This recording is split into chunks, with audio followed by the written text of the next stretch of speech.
Hello everyone, welcome back to my channel, Simple Life's Interest by Diana. And this is going to be a totally different video. So for those of you who may be new, my name is Diana and I am into true crime. I absolutely love true crime. I honestly love writing about true crime a little bit more, but I definitely want to try to do some of it in video format and see how it works out. So I found this case. It is in my state. It's a few years old. It's short. It's not like this long, gruesome, gritty case. It's just, a greedy, interesting type of case. So I figured why not start with something like that and see how you guys receive it, and then maybe go from there. Because if you are subscribed to this channel and are even clicking on this video, you know that for a long time I did only coupon videos, and I still do post 2 videos a week, ShopRite being one of them because that is a store that I shop at, and it's a store that's local in only like 6 states on the East Coast. And then of course the coupon preview of the coupons that we're going to get of from the Sunday that's coming. So I usually get them like on Tuesday or Wednesday, and I post that video on a Wednesday, and you guys can see what will be available. So if you want to buy inserts from maybe like an insert fairy or whatever they call it, but that's really it for the couponing for me. I've taken a break from CVS. I don't really need anything right now, so I'm kind of just living off what I have. And, that's it. I still have enough to donate. I donate to one specific person who really needs every month. So that's my donation, and that's kind of where I'm keeping it.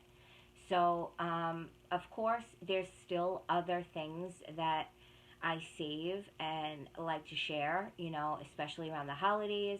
And those things I post on my blog. I have a blog on blogspot.com. I'm trying to Alexa off. I'm trying to relocate that blog into a much more noted blog, let's say, because Blogspot is just, it's kind of like in the cut. Nobody really knows about it unless you kind of like share it all the time and pump it out. Nobody will really find your stuff. So I would love to be able to do this and make money off of this. And I love to write. If you take a look at my blog, you'll see there are so many different topics, from personal topics, things that I've experienced in my life, things that people experience in their life, my opinions on it, my research on it. There's just so many different facets. So I really encourage you guys to go and check out the blog. Everything is in the description box below. And thank you to those of you, I have shouted them out in a couple of videos, to the ones that I have a PayPal that you can donate so I can make these videos, because I monetize them, but the views are not there to get paid from YouTube. And I don't have a blog that's monetized, so that's just work I do for free, but I enjoy it. I love to junk journal, I love to DIY, and I'm not going to lie, I think I'm pretty good at it. And I would love to share all those things. I'm in the midst of clearing a space where maybe I can have a small studio so I can show you guys some of the things that I work on. And I've also created a small trial handmade sign shop. So it's just small, medium, and large. That information is below. So if you're looking to purchase a personalized / custom sign, we actually email back and forth together. It's like a couple of questions that I ask you just to get a realm of a color scheme, what it is that you're looking for, and then I kind of create a little design, show you. If you like it, I make it, and that's that. So, there's just a lot that I would like to have my hands in. And forgive me, I'm going to be looking to my left just because, I read this as much as I could, but, I can't remember exactly every detail, and I want to get it right. But as far as the case, it shouldn't be longer than like 15 to 20 minutes. So if you have some time, grab a snack, grab a drink, and hopefully you enjoy this. And if you do, please don't forget, regardless, rate this video. Thumbs it down if you have to. Rate the video because it definitely pumps out to YouTube so it can get circulated. If you are into any of the things that I have mentioned, then definitely subscribe. I mean, what's the worst that can happen? You subscribe, hit the bell, get notified, and if you see content that you don't like, then you just unsubscribe. It's that easy. And for my subscribers, I would really love if those of you who have any other interests except for couponing to give this a try and hopefully stick around and, you know, watch these videos and see a different side of me. I will be doing some vlogs and some lives. So it's been a super long intro. I'm just trying to get everything out that I can think of, and let's just get into the case for today. So this is about Angelica Graswald, which was dubbed the Kayak Killer. This was in upstate New York, and she was, I believe, Russian, and forgive me if I'm saying this wrong, Latvian. She was a Latvian woman. I believe that's Russia. Not that it makes a difference, but, you know, that could be a little bit of motive of why she did what she did. And so I'm going to insert pictures and things like that of her and her partner and things like that. So with that said, Angelica had met Vince Fiore, and they both happened to have the same interests. They both liked to be outdoors. They both liked to hang out at outdoor parties and, you know, drink and live it up. And they both loved to kayak, and so they had a lot of the same interests. So right then, they kind of hit it off. And from there, it kind of was, you know, like a fast track. Vince was in love, and, you know, he wasn't broke, and he had his life together, and she was like, yeah, you know, I'm loving this. Let's hang. And they became a couple very quickly, and they were moving very fast. And, you know, it seemed as though, like, it went so fast that there was talk within, like, 5 months that he was going to propose to her. So, later on, the most important person, one of the most important people, didn't even know anything about that, but we'll just leave it at that. And so, what they wanted to do was they wanted to have, like, mock wedding photos in this specific location, which is called Bannerman Island. And so, in order to get there, you have to go from, let me make sure I'm just reading this correctly. In order to get there, you had to go, I forget the name of it, and you would think it's here someplace.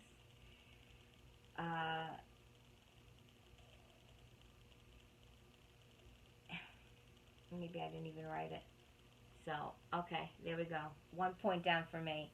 Bottom line is that they needed to kayak to this Bannerman Island.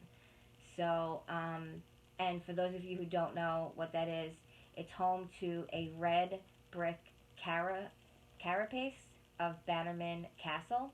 I'm not exactly sure what that is, but okay. And they needed to leave from, okay, that was it, Plum Point. They needed to go from Plum Point to get to Bannerman Island, and Bannerman Island is like this 20th century Scottish style castle. It was mostly destroyed in 1969 by a fire, but she was a volunteer gardener, so she had full access to this location. So there was no problem with them going there and taking some mock wedding photos. So, which I assume was, you know, her idea, and you know, that sounds nice.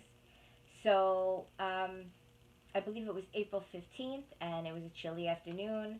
A little bit after 4 p.m., they decide they're going to kayak, and they're going to go from Plum Point to Bannerman Island. And note that this is their first time taking this route, but by no means are they rookies. I mean, they kayak like constantly. It's just that they hadn't taken this route. And this particular day, later on in the day, like later on in the evening, it was gonna be like more windy, and so tides would pick up. But they had hoped that they would get there, take the pictures, and get on their way back. You know. So Angelica and Vince, they take to the waters. Like I said, it was supposed to be good that day. Later on that day, it would maybe not be so good, but they just wanted to take these photos and just be done. Then, all of a sudden, as they are kayaking, the wind starts to pick up, and they're separating. Like, Vince is going like backwards, and she's paddling, and she's having a hard time paddling, but he's like really going quick, and she's noticing, oh shit, like something, oh shoot, something's up. So she calls 911, and she says, my fiance is drowning. We're kayaking, and this is the Hudson River, by the way. I can't paddle towards him. The wind is pulling me back. I cannot paddle towards him. I can't get to him. And she's yelling in the 911 call, sweetie, sweetie, baby, sweetie. And you don't hear him at all. He kind of just he just gets like taken away. So rescue comes quick. From what I believe, they had rescue from above. They had rescue all over.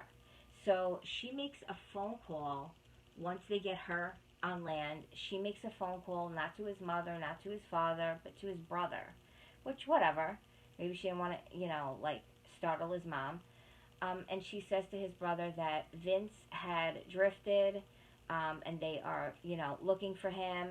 Everybody, the whole team is here. I'm with the police. They're taking me step by step. And the brother's like, all right, I'm getting my, stuff together. I'm on my way. And she kind of said to him, no, there's no need for that. I'm with them. They have, the team on it, and they're taking me every step. So the brother kind of backed off and figured, all right, I'll wait here and see what happens. Which, whatever. I mean, whatever. I would have been there, but I mean, look, you assume that this woman that's in love with, your brother, they kayak, they know what they're doing. Maybe he's, latched onto something and he's just waiting for some rescue, and, that's that. So, a little while after, she's on land and there is no sign of Vince at all, except they did recover his kayak. That's one thing that they did. They did recover his kayak. So they didn't really take to any, like, notice of anything to the kayak or anything like that. They were more or less, we got to find this guy. Like, what happened? Did he hook on to something? Is he latched on, waiting for help? Like where'd he go? So that was, I guess, they had helicopters, and their main focus was to find this man, hopefully alive, or at least find this man's body. So, within a couple of days, within a day, they didn't find him that night, and within, the days that come after, Vince's family decides to have a, kind of get together with the family just to kind of cope with all of this. And Anne is acting just like really like carefree and just really bizarre, like she's just not really, giving a ish, you know what I mean? She's kind of acting carefree, doing cartwheels. There's video of her doing cartwheels and screaming yay, and she's drinking and she's hanging out, and everybody was more monotone, like, a cartwheel. Oh my God, you know, And 5 days later, at a memorial gathering at a bar, breaking out in a karaoke version of Hotel California. But that was nothing compared to what police say Angelica did 10 days after Vince disappeared in the river. She had taken flowers to Bannerman's Island for Vince. Detectives follow. One of them claims Angelica takes him aside and blurts out a jaw-dropping confession. She wanted Vince to drown. She pulled the drain plug on his kayak so it would fill with water and sink, and removed a ring connecting the two halves of his paddle. But none of that alleged confession was recorded. So police bring Angelica to the barracks. At 3:25 in the afternoon, they lead her to the interrogation room and the unblinking gaze of the camera.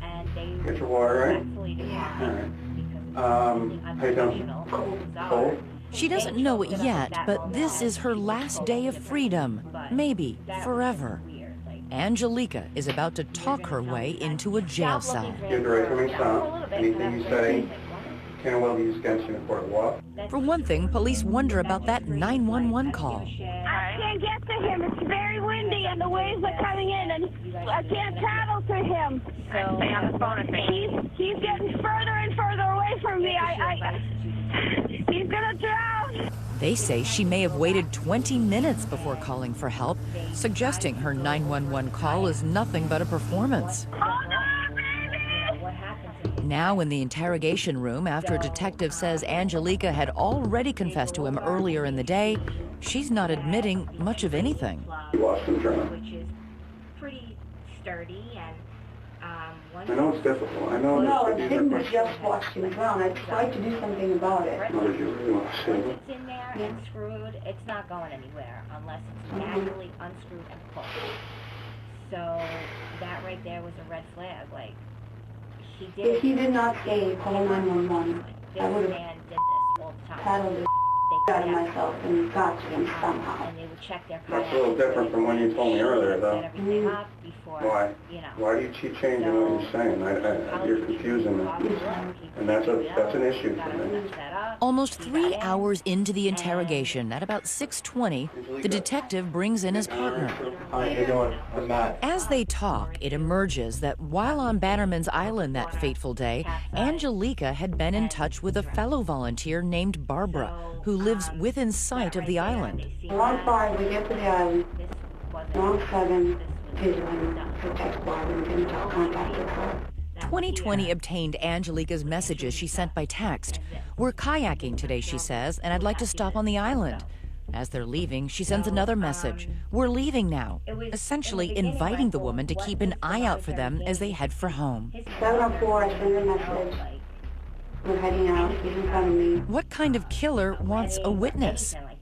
What's more, Angelica continues denying things she allegedly admitted earlier, like removing a ring that secured the two halves of Vince's paddle. How long before you guys went on your kayaking trip did you take that ring? Was it the same day? I'm thinking, wow, that's a straight. I didn't take the ring. Killed him. That's a dangerous. And So Angelica and the detective spending the night in a stuffy little room with no windows and no clock. 4 hours in, they bring her coffee, pizza, even at about 7 p.m., a cigarette. Cigarette? Matches? Ashtray. the bottom line is, At times, when she's alone in the interrogation room, unaware there's a camera rolling, Angelica loosens up with yoga, his beneficiary even a little hopscotch. life insurance policy, and also made But why would Angelica want Vince gone in the first place? The motive, police say, is a hard-boiled crime classic. right there. And he had a life insurance policy. yeah. And you were on it? I'm assuming maybe that's why she was marrying him, because she wasn't legal, and then, you know, she could, whatever. I don't know. I'm not trying to pass judgment on people that do that, but he made her a domestic partner for health insurance purposes, and he also made her a beneficiary for a substantial amount of money on a life insurance policy. And then, boom, he's dead. So, I even wrote it, like, once money and stuff is to be gained, and any monetary access is to be gained, in a situation like this, usually the other person is a goner. That's just how it goes. So she had done this interview for Elle, and she had this horrible, tacky picture. First of all, they named it Slippery When Wet. It was just disgusting. And I'll pop it up, on the screen. And she wanted to kind of clear her name. She had done her jail time, which was a BS sentence at that. But considering the circumstances and what they did and didn't have, they really, I guess, couldn't give her much. But the photograph, and the credit will be listed as well underneath the photo. She's in a bathtub underwater for the Elle magazine interview. It's just disgusting. It's disgusting. And then she proceeds to tell Elle magazine that she has no regrets, and she spends her days living, working, kayaking, camping at a church camp in Orange County. FYI, not far from where Vince died. And she has no regrets. She had became a born-again Christian while in prison, which a lot of inmates find religion and whatever. And so, she had kind of, let it all go. Because she had confessed to this, I totally skipped over that part, but she had confessed that she had did this. And the fact that they had a confession, and that she was only sentenced to 2.5 years. She was sentenced to 1.25 to 4 years, but she only did a little over 2 years. She was out by Christmas. It was just ridiculous. She pled to, I think, second-degree manslaughter. It was just like a joke. So if you want to read word for word, you could see the blog. It'll be listed below. But it was just an absolute joke. And I'm just thinking to myself,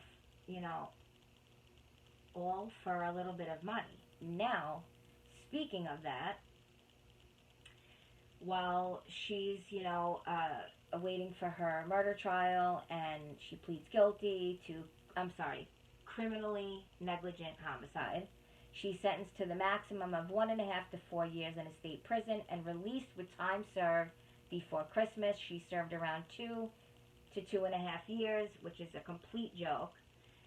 She was a beneficiary on his life insurance policy, and she stood to inherit $500,000, which would go to pay her legal team. Her guilty plea to a lesser charge did not automatically disqualify her from receiving the proceeds, and Vincent's family will have to show that Angelica was not, she was reckless in causing his death in order to block her from any type of money. So basically, it was just crazy that the mother never even knew that the son was going to propose. I don't know what that was about. And now here they are having to fight to make sure that this woman that took their son's life and admitted it, and then admits that she has no regrets to it, has to fight to make sure she gets no money. And unfortunately, in regards to the life insurance policy, the outcome was she walked out of the courtroom without a word, but with a decision, and that decision was she was entitled to at least a portion of her deceased fiance's life insurance payout. Unfortunately, that's confidential, so she shouldn't get $1, but I don't think she got a large amount, but she shouldn't have even gotten $1. That's just the way I see it. She wasn't married to him, so the fiance stands, to me, that holds no weight. And if you're not married, then how does that work? So that is the story of Angelica Graswald and Vince Villafiore. And I call her the kayak killer of the Hudson River. And so, you know, rest in peace, Vince, and, you know, prayers for the family. And hopefully this woman never gets close enough to a man to ever do this again, because she is a dangerous woman.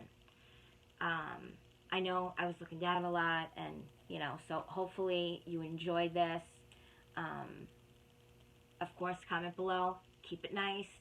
Constructive criticism. It's my first time. And hit the like button, dislike button, whatever.